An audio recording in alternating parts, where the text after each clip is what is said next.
In today's tutorial, I'm going to show you how to change your wallpaper on your Chromebook. So this should hopefully be a pretty straightforward process, guys. And without further ado, let's go ahead and jump straight into it. So what I have to do is open up the launcher menu and search for settings. Best result, you come back with settings. Go ahead and open that up. On the left panel, select wallpaper and style. And then on the right side, select set your wallpaper and style.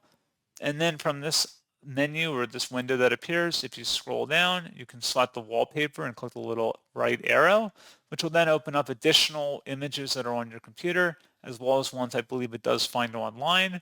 You can view your images that are saved on your device, select whatever one you're looking for basically, and then that would change the desktop wallpaper as well as the accent color. And that's pretty much it. So, as always, thank you guys for watching this brief tutorial. I do hope that was able to help you out, and I do look forward to catching you all in the next tutorial. Goodbye.